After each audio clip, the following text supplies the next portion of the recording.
Ta parole est une lampe à mes pieds, une lumière sur mon sentier. Psaume 119, verset 105. La méditation.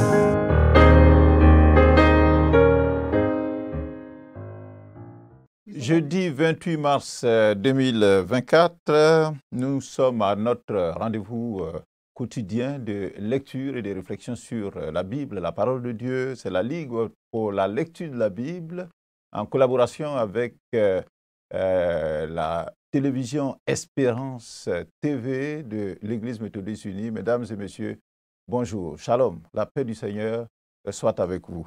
Le lecteur 2024, édition adulte, nous propose ce jour le texte de Jean, le chapitre 19, du verset 1 au verset 16. J'espère que vous avez votre Bible à côté de vous, que vous avez bien sûr votre lecteur et puis un cahier de notes. Nous allons prier, demander au Seigneur de nous instruire. Seigneur, tu nous dis que ta parole est la vérité, et puis elle nous conduit vers la vie, elle est la vie même.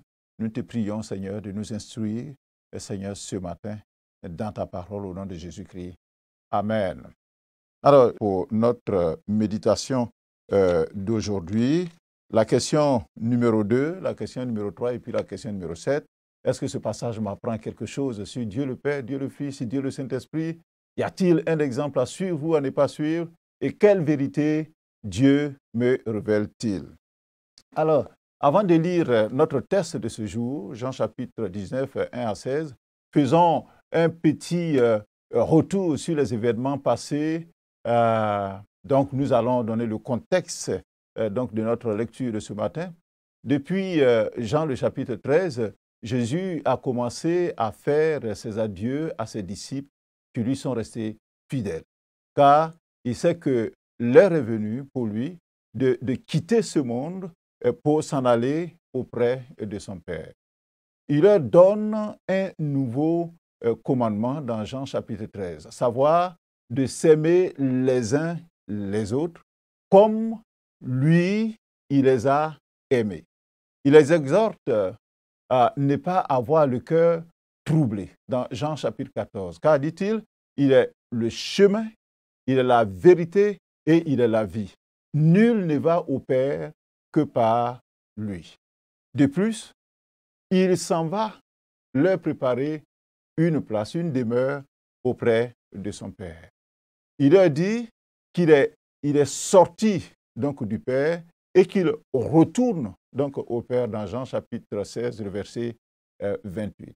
Il leur promet qu'un autre consolateur viendrait à eux après son départ, le Saint-Esprit, qui sera éternellement avec eux pour les conduire dans toute la vérité.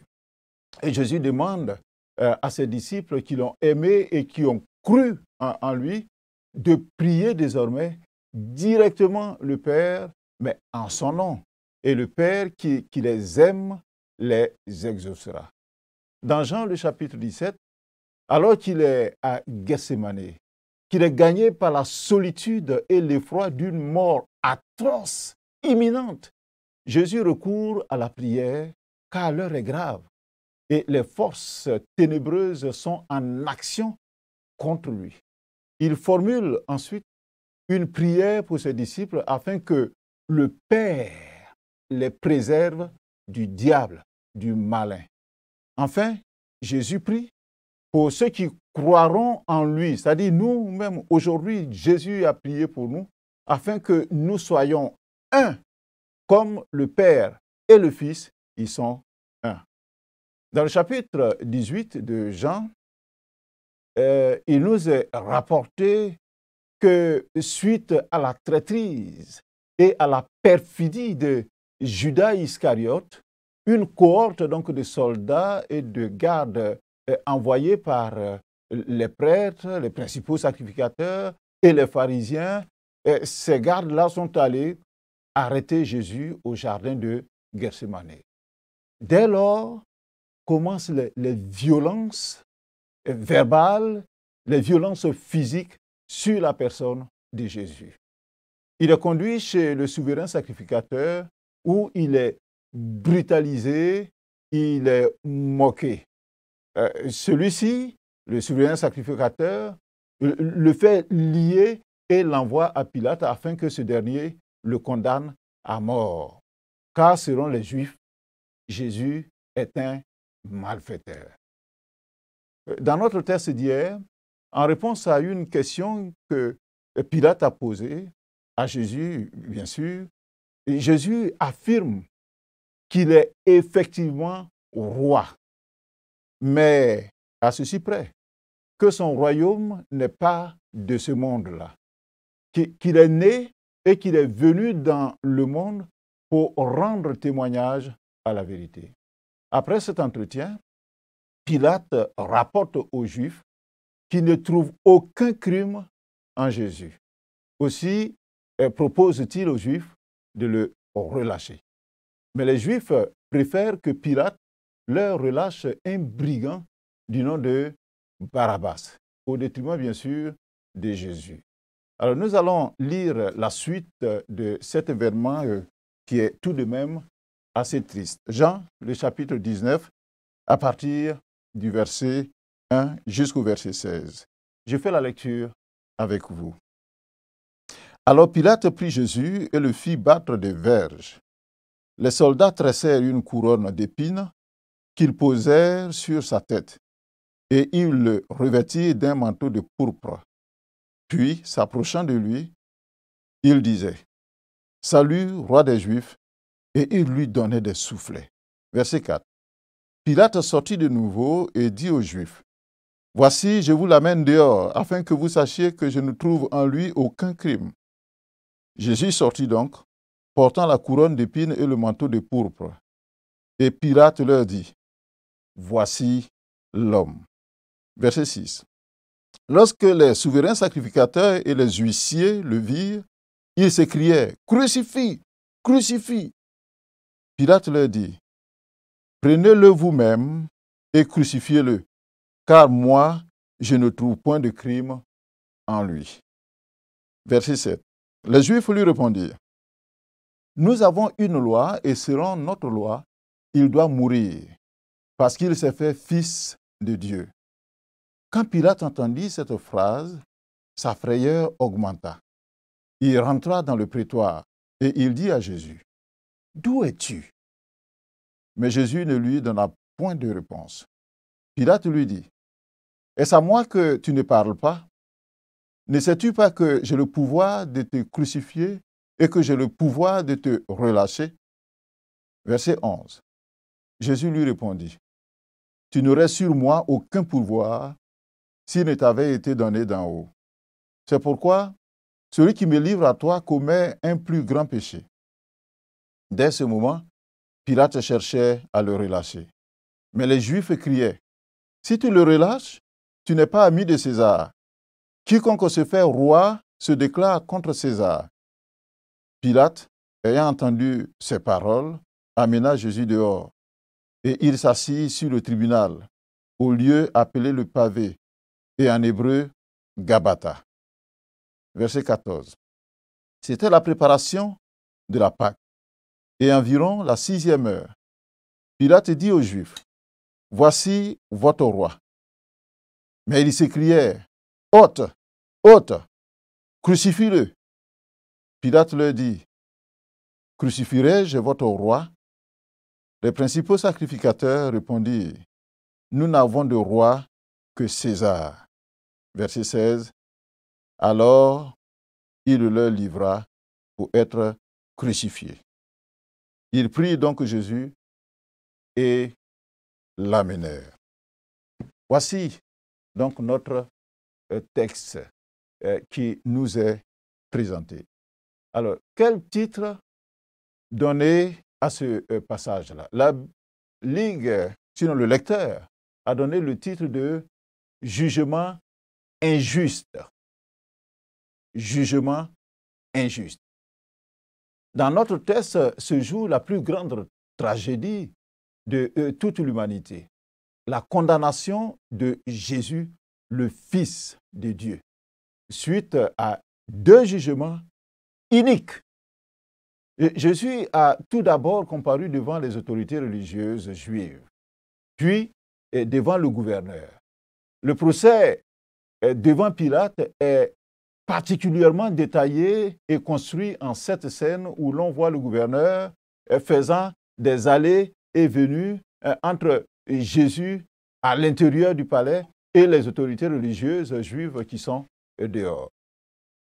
D'abord, à l'extérieur, Pilate reçoit Jésus et essaie de comprendre l'accusation qui est portée contre lui.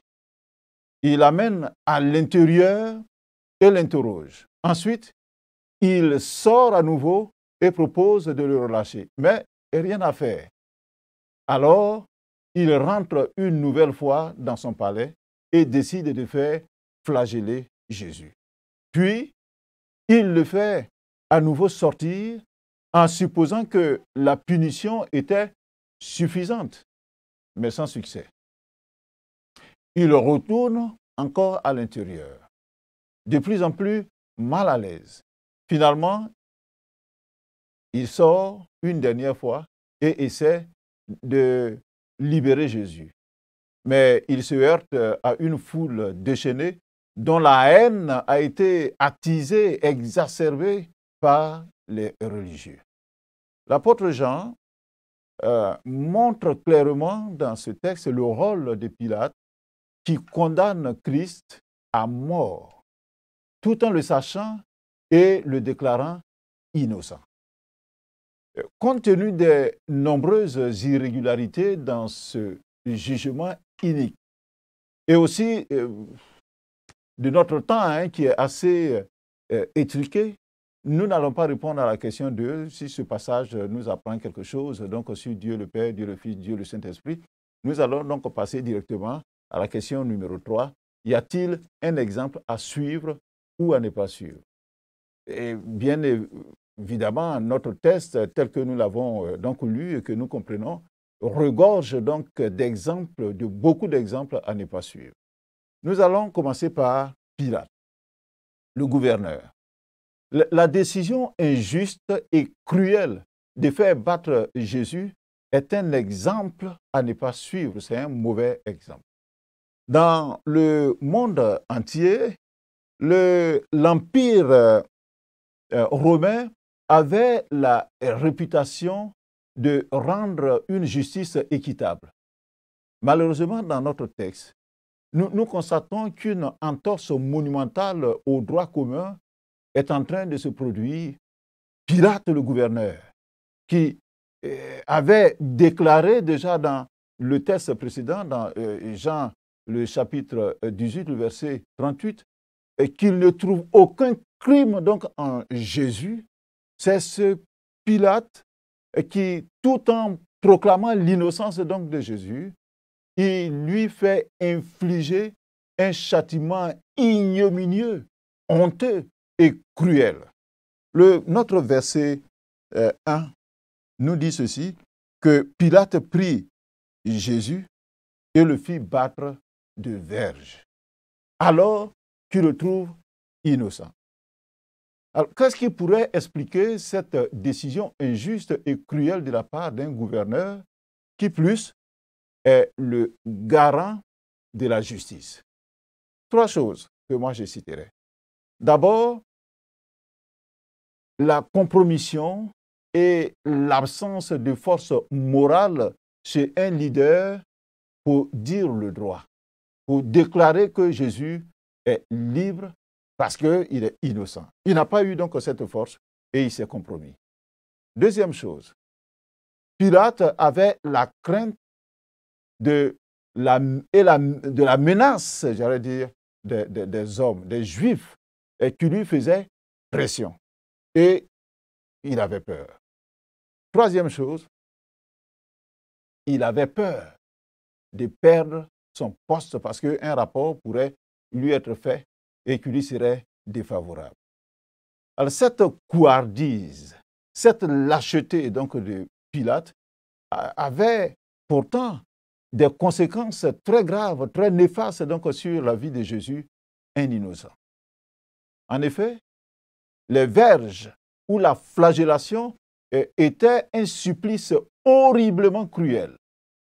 La victime était attachée nue à un poteau et battue par plusieurs bourreaux, des soldats qui se relayaient lorsqu'ils étaient épuisés. Pour les suppliciés qui n'étaient pas citoyens romains, l'instrument de prédilection était une petite poignée donc, en bois à laquelle étaient fixés plusieurs fouets de cuir et chacun d'eux se terminait par des morceaux d'os ou bien de métal.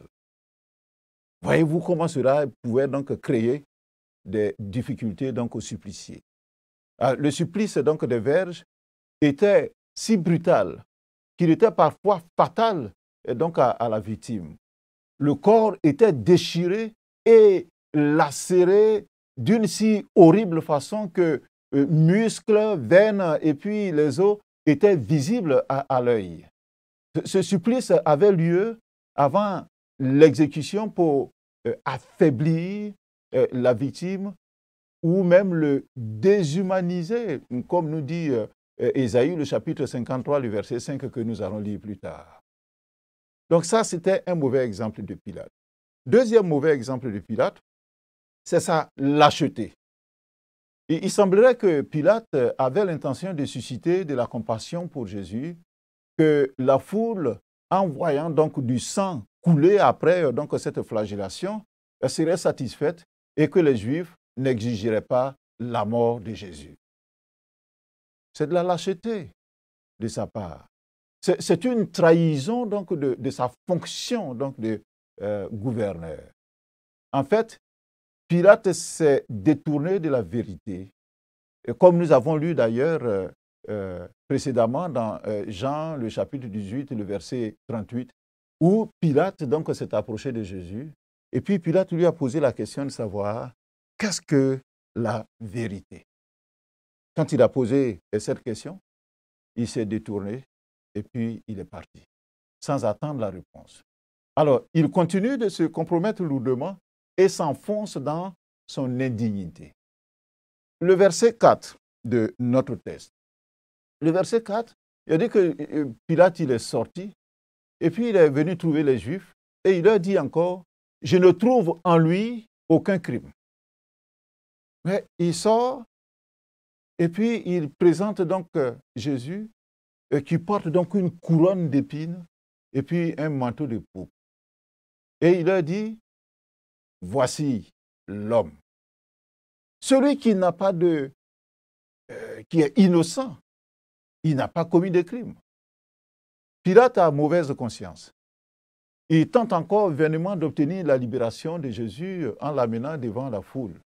Malheureusement, il ne se donne pas la force donc du droit. Il espère que cette mise en scène et les coups infligés suffiraient à satisfaire la soif de vengeance des accusateurs de Jésus. Le verset 6, que nous avons lu, nous dit que les principaux sacrificateurs, quand ils ont vu ça, au contraire, ils se sont écriés « Crucifie! Crucifie !» Alors Pilate, un peu désemparé, il dit « Prenez-le vous-même et crucifiez-le, parce que moi, je ne trouve pas de crime donc, en lui. » La lâcheté de Pilate est à son comble. Il ne contrôle plus rien. Il s'enfonce donc dans le non-sens. Comment peut-il livrer à la crucifixion quelqu'un en qui il ne trouve point de crime? Il le dit d'ailleurs pour la troisième fois qu'il ne trouve pas de crime en Jésus.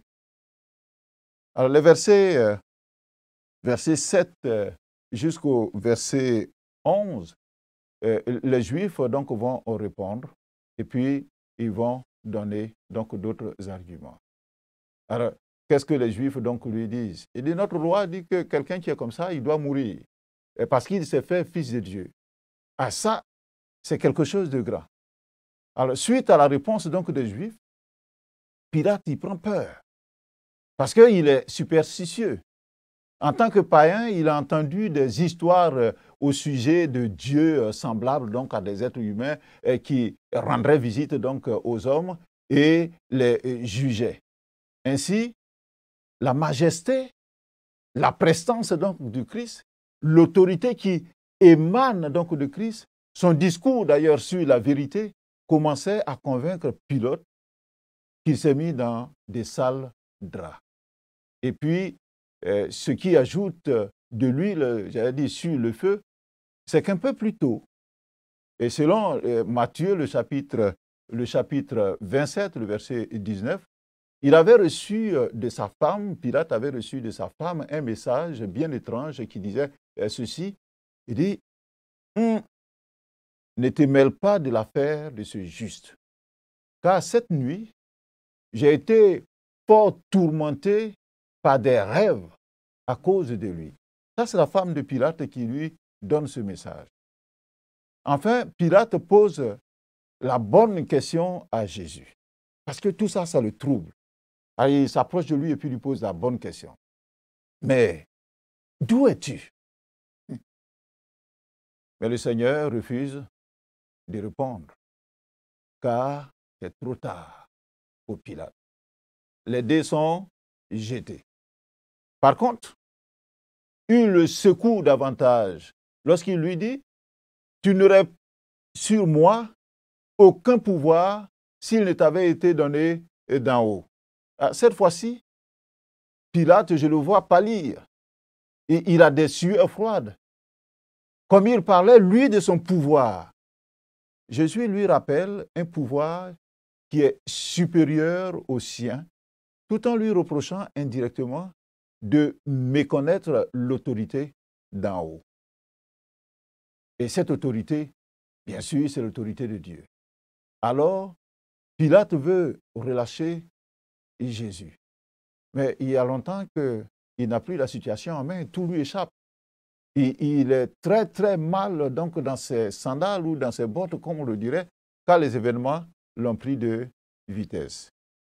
Du verset 12, verset 13, il a dit que dès ce moment, Pilate cherche à le relâcher. Mais les Juifs criaient, si tu le relâches, tu n'es pas ami de César. Quiconque se fait roi se déclare contre César. Ça devient compliqué. Pilate craint Jésus et une fois de plus, il cherche à le relâcher. Mais il n'a pas la conscience nette. Sa moralité n'est pas assez élevée pour dominer les passions de la multitude. Alors, il a encore plus peur donc, des religieux juifs qui pourraient l'accuser de trahison devant l'empereur Tibère. Parce que Tibère était le César donc, de l'époque. Alors, il succombe ainsi à leur intimidation et leur chantage. Alors, quelle leçon on pourrait tirer là? Quand on ne sait pas lire les événements, c'est ce qui arrive. Sachons interroger le Seigneur et ayons une bonne écoute afin de ne pas faire des erreurs gravissimes. Il ne faut jamais poser une question au Seigneur et en même temps se détourner de lui pour ne pas écouter donc sa réponse. C'est ce que Pilate a fait et les conséquences, nous les voyons. Autre exemple à ne pas suivre, ou mauvais exemple, c'est l'exemple des soldats. En quoi est-ce qu'ils ont été un mauvais exemple? C'est l'usage de violence et les railleries des soldats sur un innocent. Le verset 2 que nous avons lu dit que les soldats tressèrent une couronne d'épines qu'ils posèrent sur la tête et ils le revêtirent d'un manteau de pourpre, puis s'approchant de lui, il disait « Salut, roi des Juifs » et il lui donnait des soufflets. Yahweh, comme on dirait quelque part. Après l'avoir roué de coups et blessures, après l'avoir moqué, les soldats affublèrent Jésus d'une couronne d'épines et d'un manteau de pourpre, juste par dérision. Une couronne d'épines. Cette couronne était faite de longues épines jusqu'à 30 cm donc de palmiers dattiers tressés pour ressembler à la couronne que portaient les rois orientaux. Ces longues épines s'enfonçaient profondément dans la tête de Jésus ajoutant encore à sa douleur et à l'effusion donc de son sang. En plus donc de la couronne d'épines, c'est un manteau de pourpre. Il s'agit probablement d'un manteau militaire jeté sur les épaules donc de Jésus dans le but de se moquer de sa prétention à être le roi donc des Juifs. Ce traitement barbare a été infligé à qui? Un innocent. C'est un très mauvais exemple qui arrive souvent chez les gens, les agents chargés donc, de sécurité. Souvenez-vous de l'assassinat de George Floyd donc, aux États-Unis. Ça, ce sont les travers de ce métier-là, malheureusement. Troisième exemple à ne pas suivre, c'est l'exemple donc des Juifs qui avaient une haine à l'égard donc de Jésus. Une haine, j'allais dire, viscérale. On le voit au verset 7, les Juifs qui répondent donc, il dit que nous avons une loi et selon notre loi, il doit mourir parce qu'il se fait fils de Dieu. Puis le verset 5, c'est les mêmes qui crient, ôte, ôte, crucifie-le. Les chefs juifs manifestent leur haine à l'égard de Jésus et veulent absolument sa mort. Pourtant, dans cette même ville de Jérusalem, 5 jours auparavant, une forte population l'avait accueilli de manière triomphale en scandant dans Jean le chapitre 12, le verset 13, « Hosanna, béni soit celui qui vient au nom du Seigneur, le roi d'Israël ». C'est une partie de cette même ville qui crie aujourd'hui « Crucifie, crucifie ». Quel paradoxe!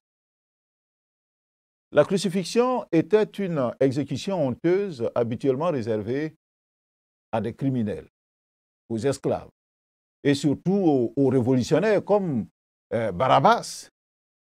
Finalement, on passe du domaine politique aux religieux. Les religieux avouent le vrai motif donc, de leur accusation. Les affirmations de Jésus concernant son identité, son origine et sa relation avec le Père sont la raison officielle de son arrestation. Mais dans la réalité, c'était surtout la perte donc de prestige des chefs religieux vis-à-vis du peuple. Et c'était leur jalousie qui firent qu'ils poursuivirent donc Jésus inlassablement jusqu'à demander qu'il soit mis à mort. Les accusateurs de Jésus, les Juifs, ils ont refusé de pénétrer à l'intérieur du palais afin de ne pas se souiller rituellement au contact donc des Romains qui trouvent impurs. Par contre, ils respirent la haine et le meurtre. Et juste avant d'aller prendre le repas de fête et manger l'agneau de la Pâque. Quelle contradiction! Et puis, ce qu'il faut aussi noter comme un mauvais exemple des Juifs, c'est le chantage qu'ils font sur Pilate. Dans le verset, on le voit, au verset 12, ils disent donc à Pilate, ils disent, si tu le relâches, tu n'es pas ami de César. Quiconque se fait roi se déclare contre César. Les chefs religieux sortent maintenant du domaine religieux et font appel à des menaces au bon sens donc, politique du gouverneur et à son intérêt personnel. Le titre de ami de César est un titre honorifique, mais qui est officiel, qui impliquait certains avantages. Pilate craint Jésus, ça c'est vrai, mais il a encore plus peur des religieux juifs qui pourraient l'accuser de trahison devant l'empereur Tibère, César Tibère. Alors, le gouverneur risquerait dans ce cas-là des sanctions. Aussi, dans l'intérêt de sa propre sécurité, il décida finalement de crucifier Jésus. Quelle honte! Et c'est dommage. La peur des autres et la course au prestige et aux avantages peuvent conduire l'homme à des dérapages, à des dérives tragiques. C'est afin de ne pas succomber à ces tentations du siècle présent, parce que c'est très courant aujourd'hui, que la Bible nous enseigne de plutôt craindre Dieu et sa justice. Et il est dit dans Luc, le chapitre 12, le verset 5, que Dieu, après avoir tué, Dieu a le pouvoir de jeter dans la géhenne. Lui, il a le pouvoir de jeter dans la géhenne. C'est pourquoi c'est lui que nous devons craindre, mais pas craindre les hommes. Alors, troisième erreur, et qui est un mauvais exemple donc des Juifs, c'est le rejet de la royauté de Dieu par les Juifs au profit de César.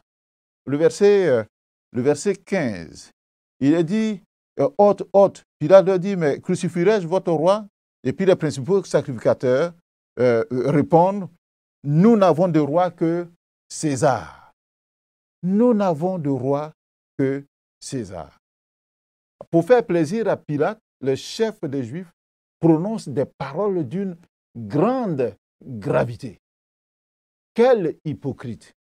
Les Juifs viennent de rejeter le roi divin. Ils ont préféré faire relâcher Barabbas, le brigand, et choisir comme roi César, l'impie, qu'ils détestaient pourtant. Alors, cette autorité colonisatrice qui, dans une génération, les foulera au pressoir de la colère, c'est cette autorité-là qu'ils choisissent. Le choix qu'ils ont fait a scellé le destin de leur ville et de leur nation. Car par ces paroles, nous n'avons de roi que César, ils trahissent le Dieu qui leur avait déclaré dans l'Ancien Testament qu'il était leur seul roi. Dans 1 Samuel, le chapitre 8, le verset 7.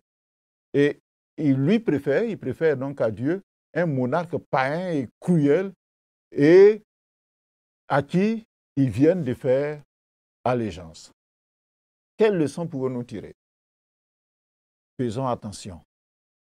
Faisons attention à nos paroles. Elles peuvent nous condamner et même avoir des conséquences graves sur notre entourage. Alors, répondons à la question numéro 7 donc, de notre lecteur. Quelle vérité Dieu nous révèle-t-il dans notre texte? Première vérité, Jésus est l'homme du sacrifice. Le verset 5 nous dit que Pilate est venu et puis il leur a présenté Jésus et puis il leur a dit « Voici l'homme ». Traduit autrement, excès homo. Ces paroles de Pilate, « Voici l'homme », sont dites avec un ton méprisant, peut-être vis-à-vis de Jésus, mais surtout à l'égard des chefs juifs et de leurs accusations contre le Christ qui étaient sans fondement. Pilate, il est furieux. Cependant, cette parole « Voici l'homme » est une déclaration qui présente Jésus dans son humanité parfaite. En effet, Jésus est l'homme par excellence, le juste qui va échanger sa vie contre celle de tous ceux qui lui feront confiance. Et pour cause, le verset 6, d'ailleurs, nous dit que lorsque les principaux sacrificateurs et les huissiers le virent, ils s'écriaient « Crucifie, crucifie ».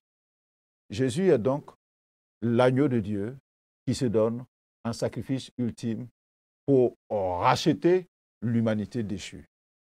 Deuxième vérité, Jésus est proclamé roi par les soldats et par Pilate. Où est-ce qu'on voit ça? En signe de dérision, de moquerie ou de plaisanterie, les soldats au verset 3 disent « Salut, roi des Juifs ». Et il le disait à Jésus.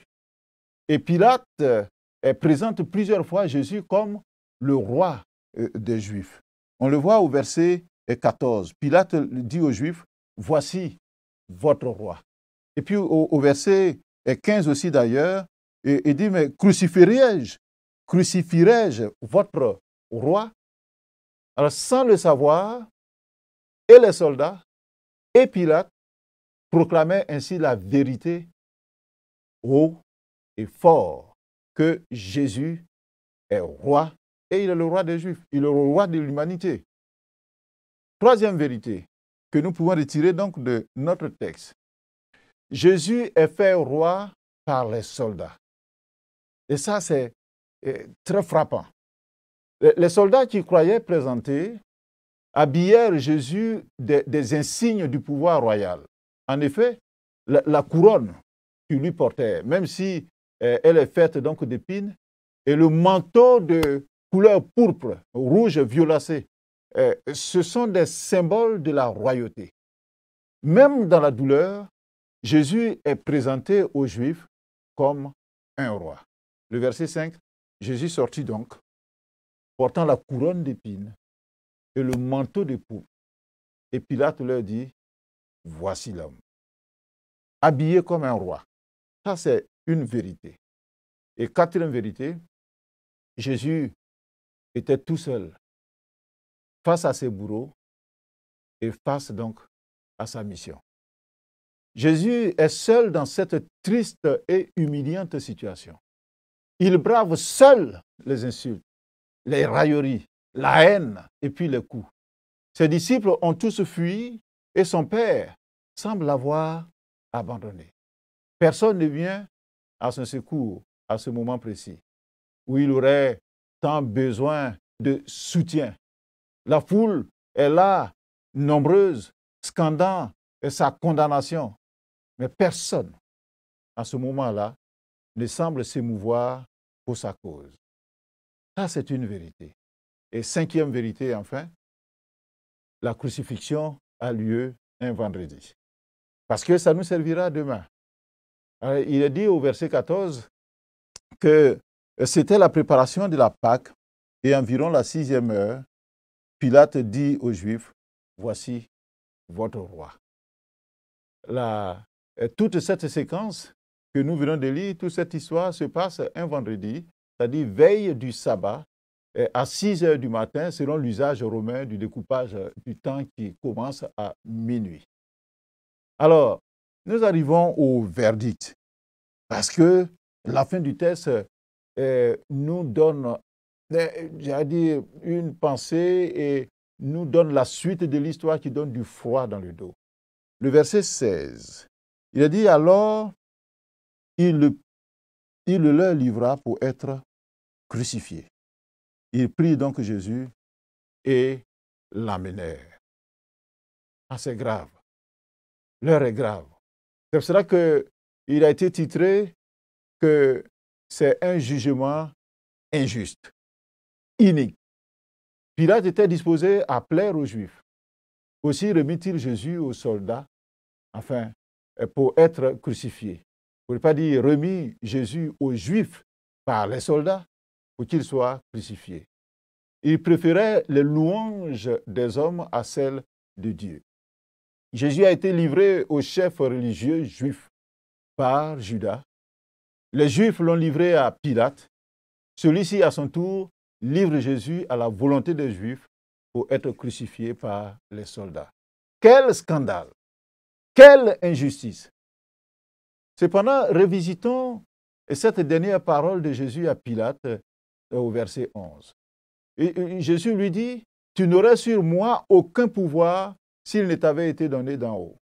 C'est pourquoi celui qui me livre à toi commet un plus grand péché. » Mais alors, pourquoi tout ça?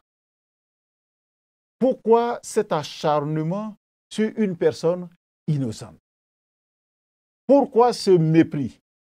Pourquoi cette haine sans fondement? Pourquoi? Pourquoi cette violence? Pourquoi cette barbarie sur le Fils de Dieu? Et pourquoi Jésus ne fait-il pas intervenir ces anges donc pour le défendre, alors qu'il n'aurait pu dire qu'une parole et il aurait défendu? Pourquoi le Seigneur n'a pas ouvert la bouche durant toute cette maltraitance? La réponse se trouve dans la Bible. Et nous allons lire la réponse. Nous allons dans Ésaïe, le chapitre 53 et le verset 5. Lisons ensemble. Il a dit, parlant de Jésus, « Mais il était blessé pour nos péchés, brisé pour nos iniquités. Le châtiment qui nous donne la paix est tombé sur lui, et c'est par ses meurtrissures que nous sommes guéris. » Ah, donc voici la cause de ce silence du Seigneur et de cette maltraitance sur le Seigneur. Le drame va se produire car le Seigneur ira jusqu'au bout de sa mission de salut pour l'humanité, sans se dérober, par amour pour toi, par amour pour moi. Le sang saint de l'expiation des péchés du monde a commencé à verser depuis les premières gifles et la flagellation honteuse et scandaleuse de Jésus. Allons à la fin. Quel est le verset qui m'interpelle le plus donc dans ce texte-là? Moi, j'ai choisi le verset 5.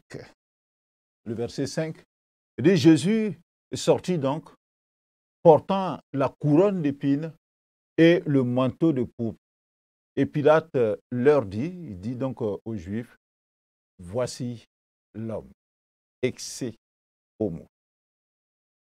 La royauté de Jésus est déclinée ici par ces symboles, et l'homme parfait, l'agneau mâle sans défaut du sacrifice est présenté. C'est un moment de profonde humilité, de souffrance pour Jésus, mais aussi un acte de rédemption pour l'humanité. Alors nous ne pouvons que bénir le Seigneur. Alors je vais prier pour la fin de cette méditation et pour ce texte profond que nous avons lu. Seigneur, nous voulons te remercier de ce que tu as accepté de souffrir toute cette barbarie et toute cette raillerie, ces moqueries, et tout simplement parce que tu nous aimais et parce que par tes meurtrissures, nous devrions être guéris, nous devrions être réconciliés au Père. Parce que par le sang que tu étais en train de se verser, depuis les gifles, depuis la flagellation, tu étais en train de verser ton sang pour nous purifier et nous réconcilier au Père. Merci pour cette grâce que tu nous as faite et pour ces souffrances que tu as endurées. Dans le précieux nom de Jésus-Christ, notre Seigneur. Amen. Demain, un autre jour, une autre méditation. Le commentaire de notre texte d'aujourd'hui se trouve dans le lecteur à la page 43. Que le Seigneur vous bénisse. Ta parole est une lampe à mes pieds, une lumière sur mon sentier. Psaume 119, verset 105. La méditation.